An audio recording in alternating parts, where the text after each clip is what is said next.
open up the floor for questions, and again, identify which outlet you are with, your name, and then your question and who it's directed at, or maybe in the other order, who it's directed at and then your question. And let's begin. Who's got a question?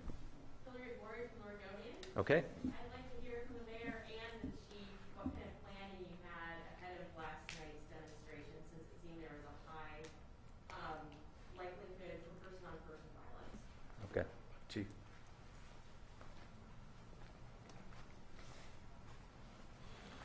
So last night we had information that a vehicle caravan was going to come up to Portland from Clackamas County. Early on we didn't have a good idea of the number. And then once the caravan started, we had a sense of how many were in that caravan. We tried to take precautionary measures during the route to keep them out of the downtown area. The goal was to keep them on I-5. But later, a group of those vehicles were able to come into the downtown core. We didn't have any specific information of a gathering where folks would be outside of vehicles. So most of our information previously surrounded the vehicle caravan that would be coming up from Clackamas.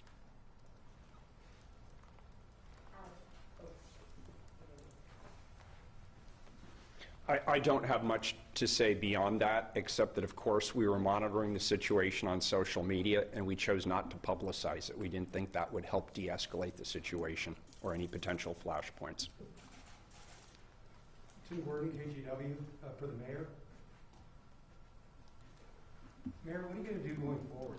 I mean, this has been building for a long time. We've had more than one clash now with counter groups.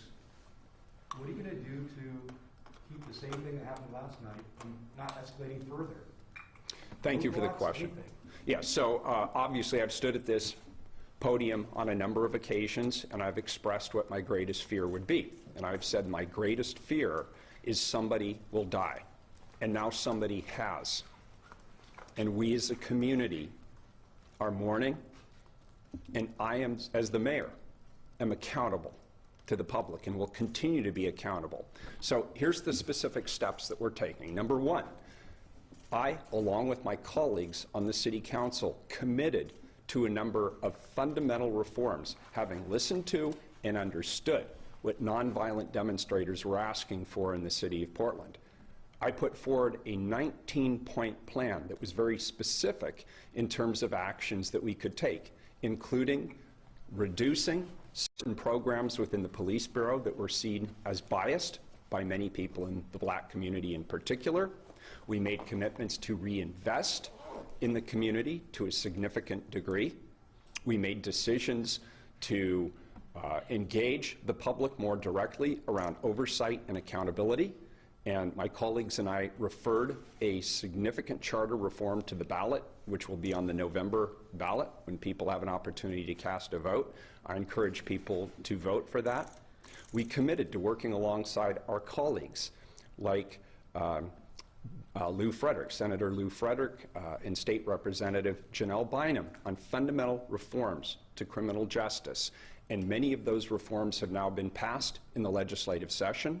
We've agreed to continue to work with others in the community, at the community level, to listen, to hear, to understand, and pass fundamental reforms. I'm now engaging with our Citizen Review Commission, as well as the Portland Committee on Community Engaged Policing, around reimagining what local policing can look like, what precinct policing can look like. And there are many other opportunities for us to work with the community directly. And as we proceed with this, I'm going to continue to ask the community to work with me. I'm going to continue to ask our colleagues at Multnomah County to work with me. I'm going to continue to ask the governor and our state legislature to work with me. And so this is a long road ahead of us, but we know that the dead end is violence. That is a dead-end street. We don't want to be in that cul-de-sac. We need to focus our energy, focus our passion, focus our attention on the hard work of fundamental reform. And it starts with policing and criminal justice, but then we have a lot of work to do around education, around housing access, around health access, around shared economic prosperity opportunities. We have so much work yet to do, and I don't want the public to be sidetracked by engaging in violence. That is never the right answer. And so I'm asking the public to work with us, to continue to do the work that we've already engaged in around historic reforms, and let's work together moving forward. Yes, sir. Mr. Mayor, Josh Campbell, CNN. Hey, Josh. This morning, the President had some very harsh words for you, obviously. He didn't condemn the violence, but he said that, in his words, it was unexpected because of the weeks of some violence we've seen in the city. What's your response to that? My response is, as the President of the United States and somebody who has been perpetrating divisive and hateful language for 4 years, for him to now stand here and say that it's unexpected and act as though he's shocked is appalling to me. We all saw this coming. And as I said, I've stood at this podium I don't know how many times and have said that we must denounce the violence, that we must work together, that we must accurately address what's going on around systematic injustices in our community here in Portland and hold ourselves accountable for what's happening here in Portland. But the President has a role to play in this as well, in acknowledging and understanding those systematic injustices nationally. And the tweets that he has been putting out in the last 48 hours, attacking Democratic mayors, attacking those who are trying to bring resolution to the violence in their local communities. He has an opportunity to uplift us and bring us together and help us move through this difficult situation in our nation's history, and instead he chooses to play petty politics and divide us. That's my reaction. So I'm going to do the work that I need to do here in my local community with my local officials to take accountability for what's happening on our streets, and I'd appreciate that either the President support us or he stay the hell out of the way. What he appeared to be saying was that because of the violence, he's not surprised that there would be this other group coming in. What's your response to that? Well, of course he's not surprised. He encouraged them to come into our community, and previously he has actually encouraged or at least tacitly approved of violence. And so I'm not surprised in the slightest. I'm surprised if he would be surprised by this. There's an olive branch opportunity here for all of us. We need to reset. The President needs to reset. I need to reset. This community needs to reset, and America needs to reset. And it's going to take his leadership in the White House, and it's going to take my leadership here in City Hall to get it done. And so I'm saying, let's end this summer. Let's end the violence. Let's commit to that. Is that something we can all agree on, that we are done with the violence? And now let's do the hard work of acknowledging, of hearing, and understanding the pain and the suffering and the fear and the anxiety that exists in this nation around the COVID crisis, which the President initially seemed to be ignoring or poo-pooing, and the economic crisis, which is now resulting, causing so many Americans economic stress and strain, and now the work that we have to do in our communities across this nation in the wake of the murder of George Floyd. I'm up to that challenge, and I hope the President is too. And I'm ready to reach across any aisles I need to reach across, any political divides that I need to cross in order to bring us back together. Somebody's got to do it. I'm committed to it. I know my colleagues on the Portland City are committed to it. I'd like to hear the President of the United States say he's all in. Let's bring this great nation back together. You talk about community, you talk about caring locally. A number of civil rights groups and progressive groups have called for your resignation this morning. What's your response to that? No. Mayor, I have a question. Yes. I've heard you talk about accountability, police reform, things going on. Do you have a plan, though, for keeping groups apart? I mean, we didn't see much of it yesterday in terms of keeping these folks apart. We certainly didn't see it last week. Is there any strategy going forward as this sort of escalates that we can somehow keep folks apart, especially as you said, people are tweeting about coming in? We were very successful back on August 17th, you'll recall, a year ago, of keeping parties separated who had made it very clear on social media that they intended to get into it with each other. And what we did was we built a coalition, both of law enforcement, local, state, and federal law enforcement, to come together to keep the parties, those who might engage in violence, apart. But what we also had was the community unified, several days prior, we had 120 different community organizations that don't always agree on the same, they don't all have the same politics, they don't all have the same representation, but we came together on that day and we said, we as a city do not stand for violence. We do not tolerate violence. And that's the kind of coalition that we're missing right now. We don't have elected officials on the same page denouncing violence. We don't have community organizations coming together collectively in that kind of way with that kind of single-minded determination and focus to denounce violence and talk about the vision for the future.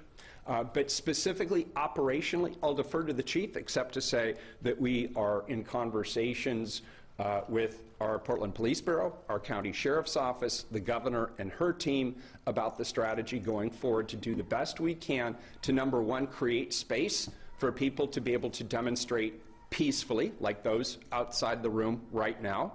And on the other hand, make it crystal clear, we do not tolerate violence, we do not tolerate criminal destruction, and we will hold you accountable for those activities. Have you asked the governor for National Guard involvement?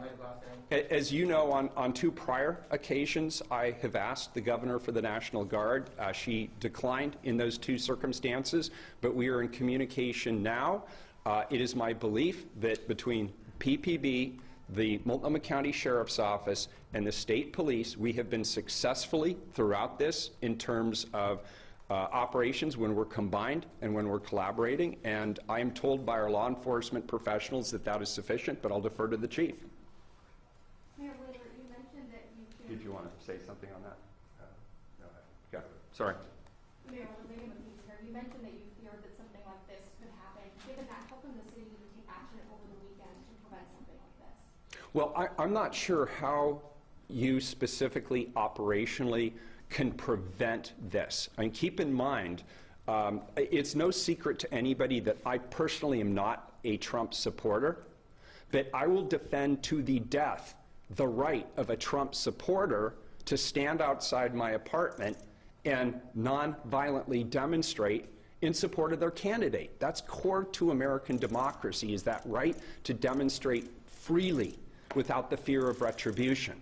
So when people say they want to come into the city in a caravan supporting their presidential candidate, we cannot tell them no. They have constitutional rights to be here, rights which I embrace and support.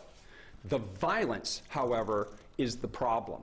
And so what I'm asking people right now, knowing what happened last night, is if you're thinking you're going to come back into our city from somewhere else to seek retribution, I'm telling you to stay away. Work with us. Help us de-escalate this situation. One death is too many. We don't want other people to die. So that's what I'm asking people from outside to do. What I'm asking all of us as Portlanders to do is do our part too. Let's not take the bait. Let's not engage. And if you see people doing things that look violent or destructive, say something. Do something. Don't just be passive. Because ultimately, when we see examples of violence, that undermines our democracy. This democracy is dependent upon us having differences of opinion and being able to vet differences of opinion and being able to have uncomfortable conversations without resorting to violence. So I've asked the president to do his part. I will do my part too. We both have an important role to play. We will both be held accountable. Bridget Chavez. Hi, Bridget. Why did we not see police presence? We've seen heavy police presence at other protests when it's just activists, but now why are we seeing a lack of force outside on these protests this weekend and last weekend? We had a strong presence yesterday. Most of this activity was vehicle-borne, covering several miles on the highways. So we did have officers in vehicles. We had our traffic division. We had folks stationed at different areas. But it's very difficult when you have small groups of people spread throughout the city, too, who sometimes engage in violence acts with each other. I mean, we only have limited resources, so we can't be everywhere at the same time. The prior Saturday, we had, I think, about 30 officers working. So, I mean, our resources were strained. We had an event the night before that required our crowd control resources. We had to staff for an event Saturday night, later that night, and also still answer calls for service. So we were only able to bring together that limited amount of resources for the Saturday afternoon portion. And it's just not always operationally feasible to insert that small number of officers in between two crowds who are hostile towards one another and engaged. It's just not necessarily operationally safe all the time to get in the middle of that. Has an arrest been made In which case? last night? No, not at this time. Chief, can you say how many officers you had on last night? 30 last weekend, how many this weekend? I don't know the exact number. I'd have to go back and check, but we can get that to you. Chief, the organizer of the rally yesterday, the Trump rally, said on a video that was posted on social media that he had been working closely with law enforcement. Did they have a permit? Did they have some kind of permit, and how closely did you work together with that for the rally start? The caravan start? Sure. To my knowledge, we had spoken to folks to try to get a sense of what the route would be and encourage the route to not be through the downtown core. Did you have a commitment that that would be the case? I don't know if we had a commitment, but I know we had conversations around it. Chief, you've spoken about officers slashing tires when there's a need for like safety. Last night we saw numerous videos, at least of vehicles driving towards crowds of people, and officers were there as well. Why were those tactics not used yesterday? Well, it would depend on the circumstance. I think vehicles and protesters on foot are just a bad mix in general. And I think given the opportunity, if we feel a vehicle poses some sort of threat to either officers or community members, disabling it by disabling the tires is an option. That's not always feasible, though, depending on where officers are positioned, where the vehicle's positioned, and things of that nature. Chief, there This is planned for tonight. I mean, this has potential to be very violent if there are any people coming to seek retribution. So walk us through what the plan is. I haven't talked to my incident command folks yet. I know we're reaching out to partners to try to resource properly for tonight. I'm not sure what we have in the way of intelligence, but it's very possible that what happened last night could play a factor in what happens tonight. So we want to make sure we've reached out to everyone we can to get the proper resources in place. Hey, Chief. Dana Haynes from the Portland Tribune. In 2018 and 19, we had protests that were right versus left and brawls in the park. In 2020, we've had the Black Lives Matter and the systemic racism violence. Was last night one of those and not the other, or has the Venn diagram gotten such that there was a blur? Was that a brawl in the park like we saw in 2019? Was that a Black Lives Matters? Have you been able to isolate what happened last night as far as the nature of it? I don't think I'd be able to classify kind of the nature of that particular interaction.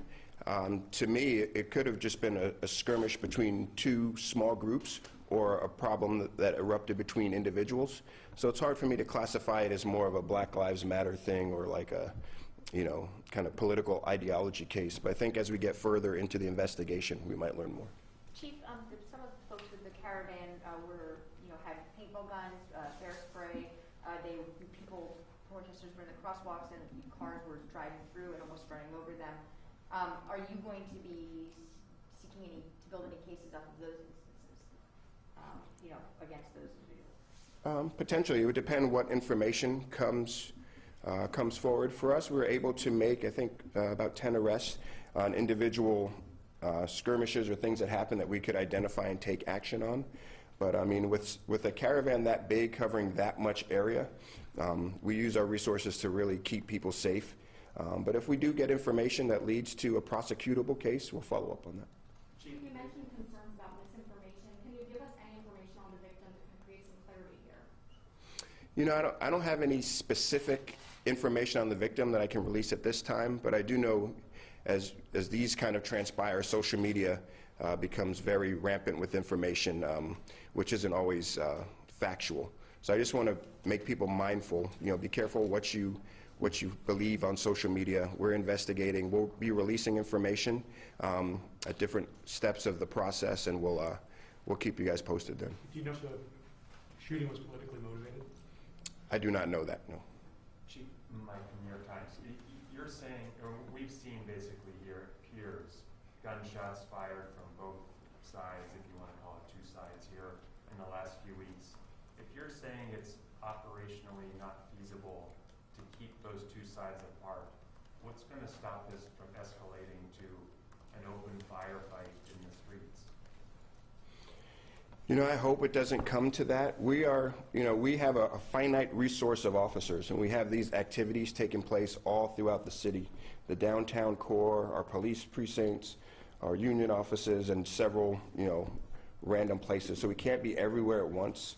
The issue with firearms is very troubling to us, but people do have a constitutional right to carry firearms legally.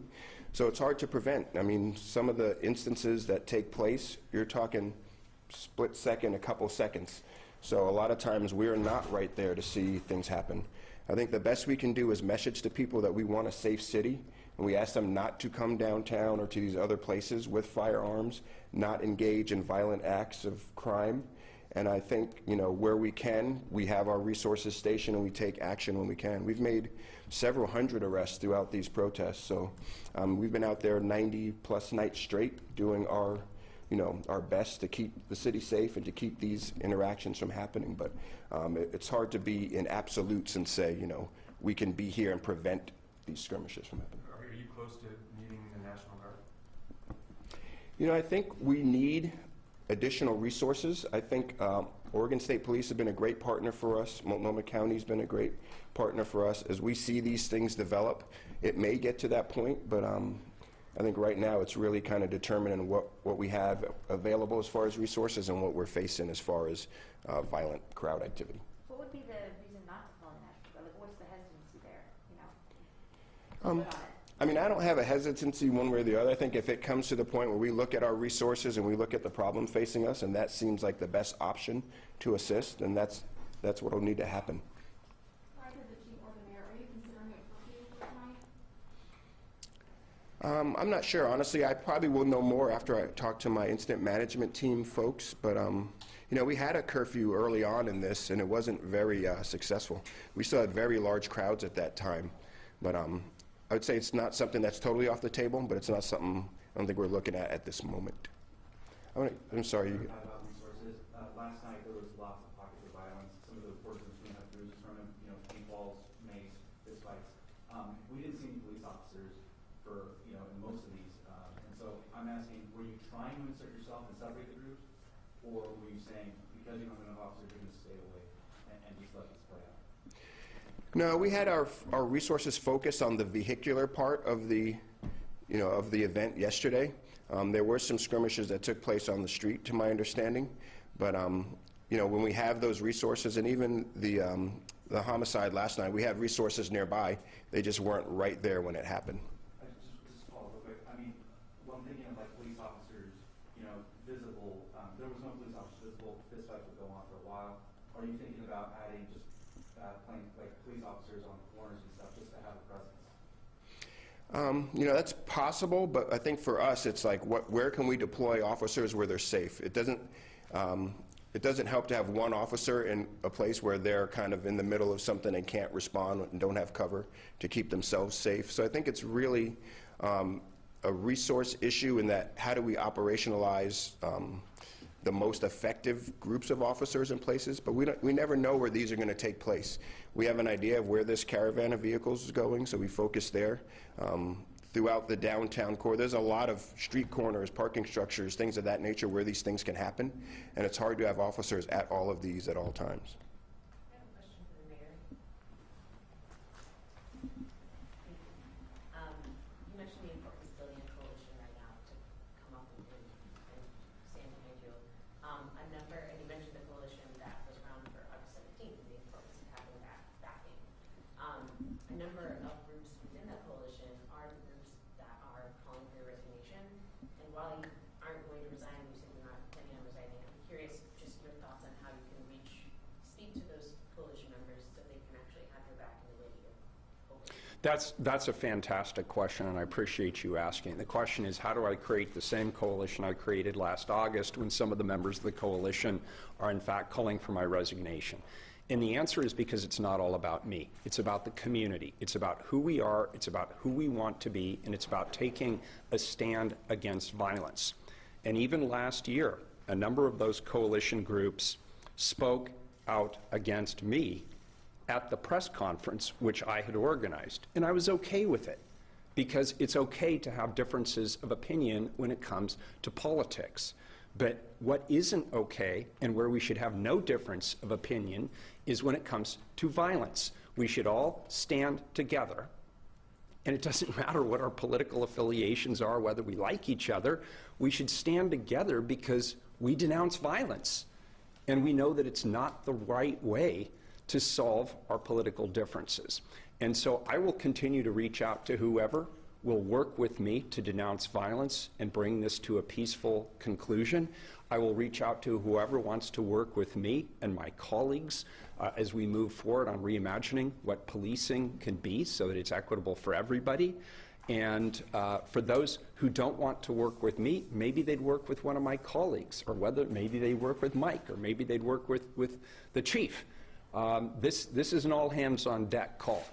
And so in the days ahead, that's what we're doing. In fact, this morning I spoke to a number of leaders in the black community and talked about the importance of not only their engagement, but the importance of their leadership as we move forward. Because ultimately the community will listen to them, I believe, at a time when we're having this national reckoning around racial justice and equity and police reform.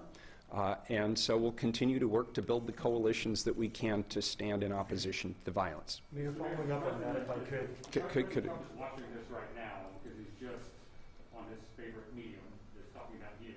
And he says, he has a number of negative things to say about you, but he says that Wheeler would like to blame me and the federal government for going in, but he hasn't seen anything yet. Do you take that as a threat to send in more federal forces, or do you think that just continues this ongoing cycle? It's classic Trump. Mr. President, how can you think that a comment like that, if you're watching this, is in any way helpful? It's an aggressive stance. It is not collaborative. I certainly reached out, I believe, in a collaborative manner by saying earlier that you need to do your part and I need to do my part, and then we both need to be held accountable. And I think it would be helpful not for me to tell you how to do your job, because frankly I don't appreciate it when you tell me how to do mine, but this would be a really good time for all of us to stand together, to lock arms, to denounce the violence, to make a commitment to the kind of changes and reforms that the people in this country are demanding, and let's work together. Wouldn't that be a message? Donald Trump and Ted Wheeler working together to help move this country forward. Why don't we try that for a change? Have you spoken to the president? No, I've never met the president. Mayor, if I could follow up on something. Joanne Hardesty's coming up with a plan to transition herself as police commissioner. What do you think about that? She and I have had many conversations about bureaus. She knows that we will be making a bureau shift in the near term as Commissioner-elect Ryan joins us in just about a week and a half, and I haven't had a number of conversations with Dan. I have no plans to transfer the police bureau at this point. When we know what the constitution of the council is in January, everything's on the table. Mayor, you mentioned this idea of responsibility. You know, you're in Portland, the buck stops with you. Do you think you're taking enough responsibility for the violence we've seen due to protests in Portland? I ask myself that question every day. I go to bed with that question foremost in my mind, and when I wake up in the morning, that's the first question I ask myself. Am I doing everything that I possibly can to end the violence in this community? Am I doing everything I possibly can to hear and understand different perspectives about what people want our community to be and how they want to envision it going forward? Am I doing everything that I can to meaningfully engage the community as we go through this time of crisis together? Make no mistake about it, this is a very challenging time for everyone. There's a lot of anxiety, there's a lot of fear, there's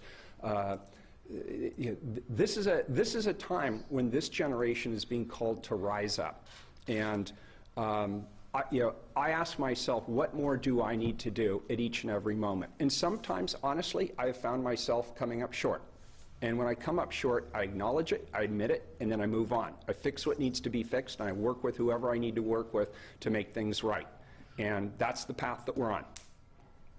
Mayor Wheeler, Cassidy, Yes, sir. Washington Post. So there was just sort of this palpable sense of, something might go wrong yesterday, and I think it's a fairly predictable outcome when you have two sort of diametrically opposed groups meeting in this fashion. Would you say the city did everything in its power to avoid this outcome? It's hard for me to stand here today with a human being dead and say we did everything we possibly could. either myself individually as the mayor of this city or people in the community at large. It's hard for me to sit here and make that proclamation over somebody who has lost their lives. And I think about that family and what they're going through today. So I can't make that statement today, and I think it would be preposterous for me to do so. But I'm certainly being introspective. I'm working with my team and others, and we're talking about how do we make sure that that is the only time somebody dies on the streets of our city that way. It was one too many.